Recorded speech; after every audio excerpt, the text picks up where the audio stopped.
So we all know that Aaron Judge is capable of hitting 60+ home runs, but we also have to remember he is a 6'7" monster that is capable of playing generational defense. This guy is going to get a fat bag, maybe the fattest bag we've ever seen for a free agent. What's up, everyone? It's Fuzzy. Welcome back to yet another MLB recap playoff edition. We're going to go ahead and jump straight into the Phillies game because we have a lot to talk about in terms of breaking things down in the Yankees game because JV, he made some history. We have to talk about if the Yankees are donezo already. So first and foremost, let's get the Phillies and the Padres game out the way. The Phillies were up 4-0, so you're thinking they're going to win game 2 pretty easily. But Brandon Drury and Josh Bell, they went back-to-back off of Aaron Nola. Speaking of Nola, Nola got an RBI hit off of Nola. Yes, they are brothers. And then the Nolas, their parents, they didn't know how to react. The dad, he was like, do I cheer?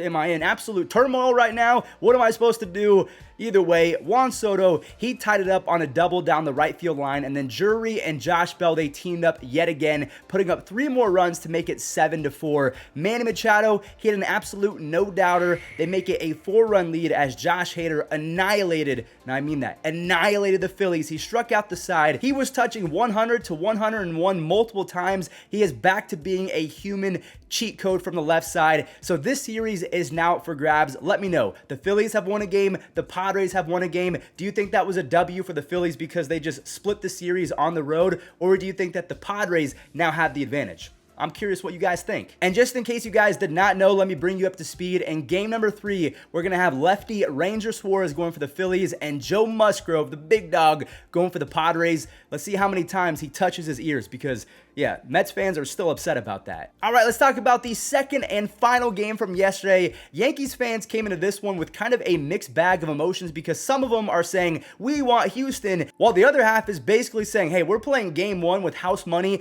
We have nothing to really lose in game number 1 because we've had no rest. We're starting Jameson Taillon against Justin Verlander. If we win, cool, but we're most likely going to lose. They were feeling pretty good about themselves as Darth Bader continues to show up for the Yankees. The Astros, they just weren't giving up much more after that. Maldi, he tied it up for JV, and Justin Verlander went out there and made some history. His 215 career postseason strikeouts are now an MLB record. He passes Clayton Kershaw. The Yankees, I will say this, they let JV off the hook. He was not very good for the first 3 innings, but what does Justin Verlander do? He ages like fine wine, not only in his career, but in individual games as well. If you let him get better and better as the game goes on, he's going to get stronger and stronger. But like I mentioned, he did avoid some serious damage.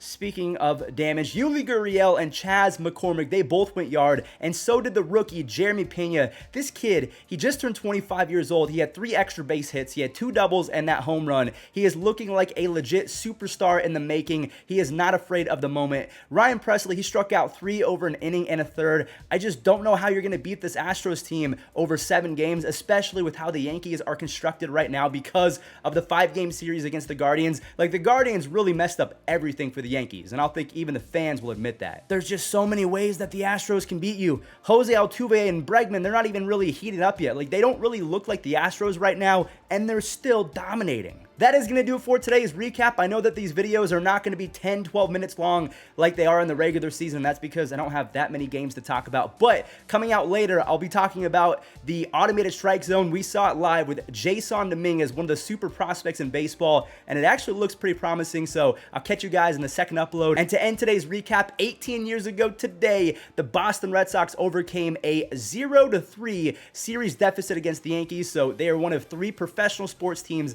in history to overcome a 0-3 deficit. So there you go. Damon hits it in the air to right field. Sheffield back in the corner at the wall. A grand home run. This is killer. There's another one into right field. Here it is. Ground ball to second. Reese. The Boston Red Sox have won the pennant.